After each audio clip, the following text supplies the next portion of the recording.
Welcome to the deep dive. Today, we're tackling something, well, something pretty mind-bending.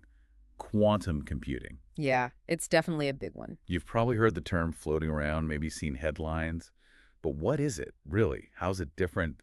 And, what could it actually do? Good questions. That's what we're aiming for today. We want to pull out the key info from some really interesting sources you brought together, give everyone a clearer picture without needing a PhD in physics. Exactly. We've got some great material. Excerpts from Shohini Ghose's book, Introduction to Quantum Computers.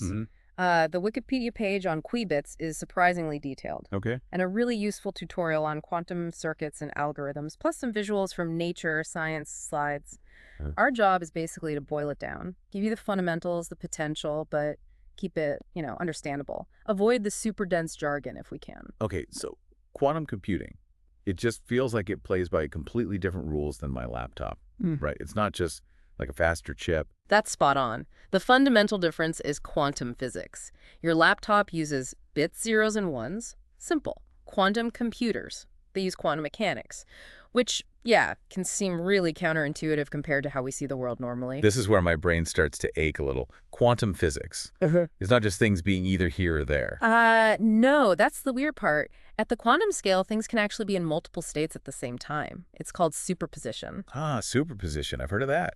Like Schrodinger's cat. Exactly like Schrodinger's cat, the classic thought experiment. In the box, the cat is sort of alive, A&D, dead, until you look. The looking forces it into one state. Precisely. Observation collapses the possibilities. And the quantum version of a bit works like that. It can be a 0 and a 1 at the same time. It's a mix, a probability wave, until you measure it. Okay, wait.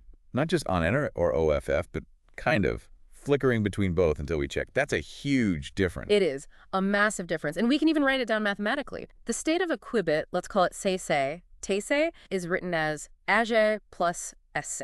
Uh-oh, math. Haha, just a little bit. So 0A and 1A are the basic states, like off and on. Alpha and beta are numbers, complex numbers actually, that tell you about the probability. Probability of what? The probability of getting a 0 if you measure it, and the probability of getting a 1 beta. And because it has to be either 0 or 1 when measured, those probabilities, off plus plus 1, always add up to 1. Okay, so alpha and beta tell you the chances, like the weighting towards 0, 1. Exactly. They define the likelihood. And there's even a cool way to picture this state. It's called the Bloch sphere. Bloch sphere. Yeah, it's a sphere where any point on the surface represents a possible state of a single qubit. Those alpha and beta values correspond to angles on this sphere. It shows you there's a whole continuum of states, not just two. A continuous range. Wow, not just 0 or 1. That's way more information potential. Immense potential. And here's where it gets really powerful. If you have yen classical bits, they can store one number out of 2 to their man possibilities at any one time. But n qubits, because of superposition, they can represent all 2 to the n states simultaneously. All of them at once. In a superposition, yes. So, 3 classical bits store 1 of 8 values. 3 qubits can hold a combination of all 8 values at the same time. This exponential scaling in information capacity is, well, it's the core reason quantum computers might blow classical ones out of the water for certain problems. Okay, wow. Superposition, being multiple things at once. Yeah. That's piece one. But how do you, use these qubits? How do you make them calculate things? Good question. That's where quantum gates come in. Think of them like the logic gates in your computer A&D, or not T gates. Okay. Quantum gates are the basic operations you perform on qubits to change their state. They're the building blocks for running quantum algorithms. So logic gates, but for quantum states, which can be 0 and 1 at the same time. Sort of analogous, yeah, but fundamentally different in how they operate. Quantum gates are described by math called unitary matrices. The key thing to know, without getting lost in the weeds, is that they are reversible. Reversible. Yeah. Unlike many classical gates, like an A&D where you lose information, you can always run a quantum gate backwards, in theory. Undo the operation. The tutorial we looked at really stresses this. You can uncompute things. Being able to reverse operations, that sounds different, may be important. It's a fundamental difference. Okay, so some key gates. Single qubit gates act on just one qubit. Probably the most famous is the Hadamard gate, often just called H. The H gate. What does it do? It's the main way you create superposition. If you have a qubit that's definitely a 0A or definitely a 1S, the Hadamard gate puts it into an equal mix of both. It makes it a 50-50 probability of being 0 or 1 when measured. It's like the switch to turn on the superposition. Okay, the superposition switch. Yeah. Makes sense. Yeah, it's crucial. Then you have the Pauli gates, X, Y, and Z. Think of them like rotations on that block sphere we mentioned. They relate to measuring a quantum property called spin along different directions. Right, the sphere thing. Then there are gates that adjust something called the phase, like the S gate, the T gate, or a more general phase shift gate are DISs. They subtly change the relationship between the 0 and 1 parts of the superposition. The tutorial shows the math. Even the S gate doesn't really have a direct classical equivalent. Okay, so single gates tweak individual qubits. But computers need gates that link bits together, don't they? How do qubits interact? Exactly. We need multi-qubit gates. Yeah. And the workhorse there is the CNOT gate, controlled not. CNOT. It takes 2 qubits, a control and a target. If the control qubit is 1 OR, it flips the target. Qubit 0 becomes 1, 1 becomes 0. But if the control is 0 OR? Then it does absolutely nothing to the target, leaves it alone. The tutorial points out it's kind of like the classical XOR gate if you're only dealing with definite 0s and 1s. Okay, so now qubits can influence each other. Is this where that other weird quantum thing comes in? Entanglement. Yes, you nailed it. Combine a Hadamard gate and a CNOT gate in the right way, and boom, you can create entanglement. Boom, entanglement, just like that. Well, conceptually, a classic example is a Bell state. It might look like a 0 plus 11 at 2. That describes 2 qubits. Okay. What it means is these 2 qubits are linked. If you measure the first one and get 0, you instantly know the second one is also 0. If you get 1, the other is instantly 1, even if they're miles apart. That's the spooky action at a distance Einstein didn't like. That's the one. Their fates are intertwined in a way that's much stronger than any correlation you could get with classical bits. The Wikipedia article puts it nicely. They have higher correlations than possible in classical systems. Spooky. Okay. So comparing quantum circuits to classical ones, the tutorial mentioned differences. Right. Classical circuits, definite 0-1 signals, Boolean logic, you can copy signals, measure them whenever. Quantum circuits, superposition states, unitary transformations, reversible. And crucially, you cannot just copy an unknown quantum state. That's the no-cloning theorem. Can't copy them, and measuring changes them. Exactly. Measuring isn't passive like in classical systems. It fundamentally alters the state. Plus, building them is way harder. You need cryogenics, lasers, all that stuff we'll get to. But theoretically, it turns out you only need single qubit gates and that CNOT gate to build any possible quantum computation. Really? Just those? Yep. Along with the idea of universal gates, like the Toffoli gate, which can do everything on their own, so the building blocks are known. It's the engineering that's tough. Okay, right. So we have qubits, superposition, entanglement, gates. Now, the payoff. What can we actually do with all this quantum power? What are these quantum algorithms? Ah, yes, the algorithms. This is where the excitement comes from.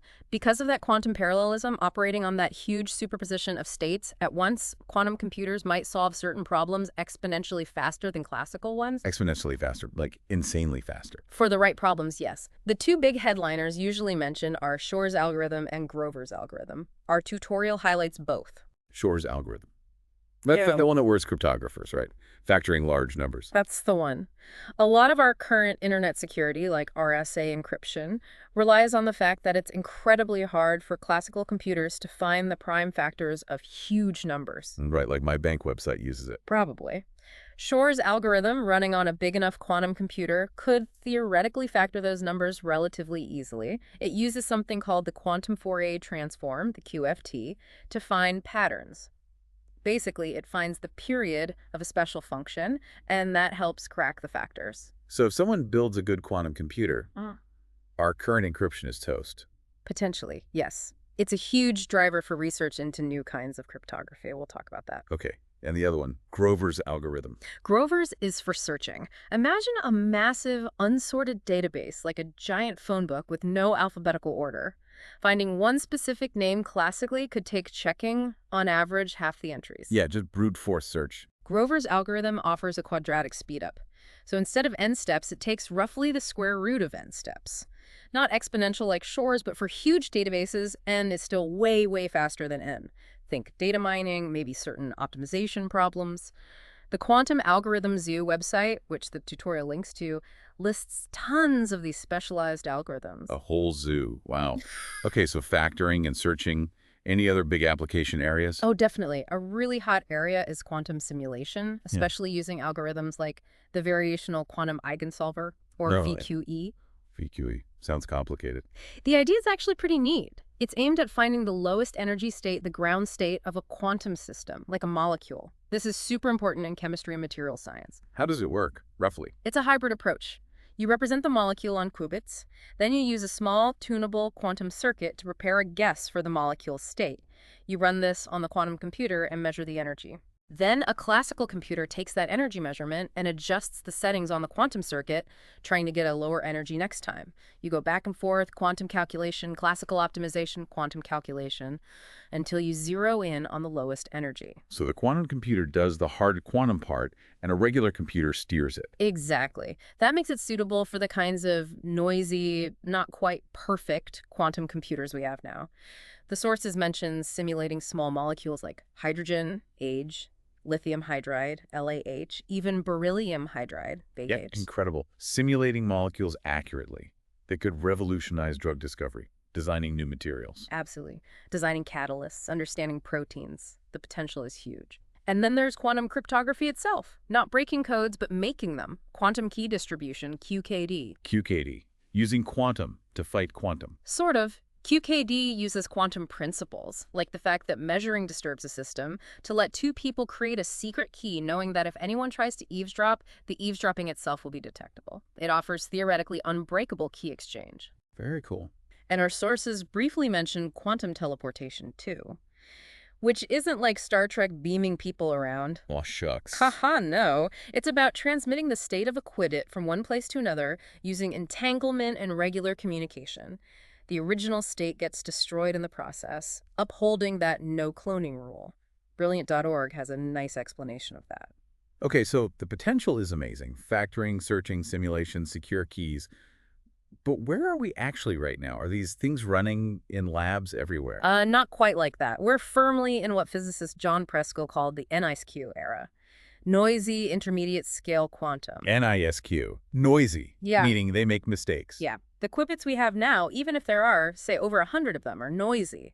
They're prone to errors. They lose their quantumness, their coherence, pretty quickly because of tiny interactions with their environment. That's called decoherence. Decoherence. The environment messes them up. It's a massive challenge. Plus, building and running them is incredibly hard. Many need extreme cold, near absolute zero, using complex refrigerators called cryostats. They need precise lasers, optics, ultra-high vacuum. It's serious engineering. So the machines we have today, they can't reliably run Shor's algorithm yet to break encryption. They're not fault tolerant. Not yet, no. We don't have enough high-quality, stable qubits with effective error correction, but even these NISQ machines might be able to do some things classical supercomputers can't. That quantum supremacy experiment Google did, which made the Nature cover we saw, Yeah, remember that. it showed a quantum processor performing a very specific task much faster than the best supercomputer. It wasn't necessarily a useful task yet, but it was a proof of principle, a milestone showing potential beyond classical. A glimpse of the future, even if it's still noisy. What kinds of technologies are people actually using to build these qubits? Is there one winner? Not yet. There are several competing approaches, all getting lots of investment. Superconducting qubits are a big one. Tiny circuits cooled way down. Like the pictures with all the wires. Exactly. Then there are trapped ions using lasers and electric fields to hold individual atoms, ions, in place. They tend to be very stable, high coherence. Okay. Also, NV centers in tiny defects in diamond crystals. And neutral atoms trapped in grids made of laser light optical lattices. Each has pros and cons for scaling up, coherence time, gate accuracy. It's still a race. Governments, big tech like Google, IBM, Intel, Honeywell, universities, everyone's working on it. So the jury's still out on the best hardware. Okay, let's circle back to the security thing. Post-quantum cryptography. If Shor's is coming, maybe in 5-10 years for RSA 2048 like the sources suggest, Yeah. What's the plan? Right. There's a real sense of urgency because data encrypted today might need to stay secret for decades, and switching crypto systems takes time. So people are working hard on quantum safe algorithms. Quantum safe. What makes them safe? They're based on different mathematical problems believed to be hard even for quantum computers. Hmm. Things like symmetric key algorithms like AES, cryptographic hash functions. Those seem pretty robust. And a lot of focus is on new public key systems, especially lattice-based cryptography. Plus, as we said, QKD offers a hardware-based solution for key exchange. Governments and banks are already starting to explore these. It really does feel like a race. Building the code breaker while also building the new, stronger locks. That's a perfect analogy. And on the building side, things are moving fast. People talk about a Core's law, like Moore's law for quantum, maybe doubling qubits every 18 months or so, Doubling every year and a half. or even faster. There's also Nevin's law from Google, suggesting doubly exponential growth, wildly fast. The graph we have shows projections if qubits grow at 100% or 150% per year, you get to huge numbers by 2030. Wow. And analysts like Gartner see a multi-billion-dollar market emerging pretty soon. It's ramping up. That kind of growth. Yeah. It really feels like we're hitting an inflection point. It does, and making it more accessible helps. Platforms like IBM's Qiskit Quantum Information Science Kit are huge. Trisket, what's that? It's an open-source toolkit. Our tutorial mentions it. It lets developers write quantum programs, usually in Python, test them on simulators, and even run them on real IBM quantum computers through the cloud. So anyone can try quantum programming. Pretty much, yeah. They have tutorials, documentation. It lowers the barrier to entry significantly, lets more people experiment and learn. The tutorial even had a little Hello World example. That's great. Okay, this has been incredibly informative, a real deep dive. If you had to boil it down, what are the absolute key takeaways for listeners? I'd say. 1, quantum computing uses quantum mechanics, superposition, entanglement to compute differently, fundamentally differently. 2, this offers potentially massive speedups for specific important problems. Think drugs, materials, code breaking. 3, it enables new things like QKD. 4, it's still early days, NISQ era, lots of challenges. But 5, progress is rapid, investment is huge, and tools like Qiskit are making it more accessible. So not science fiction anymore. It's real, it's developing fast, and the impact could be enormous across so many fields. Exactly. We've really only skimmed the surface here, but hopefully it gives everyone a good foundation and maybe makes you curious to learn more. Definitely piqued my curiosity. And for listeners who are curious, we mentioned some resources. The Quantum Algorithm Zoo for algorithms. Right. Great site. Brilliant.org for concepts like teleportation. YouTube, of course. And for hands-on stuff, check out IBM's Qiskit. Lots of tutorials online. Absolutely. And maybe leave folks with this thought. As these machines get better, how will they reshape things? Not just tech, but medicine, finance, materials, security, even how we understand the universe itself. It's going to be fascinating to watch. A huge question to ponder. Thanks so much for guiding us through that complex world, and thanks everyone for tuning into the deep dive. We'll catch you next time.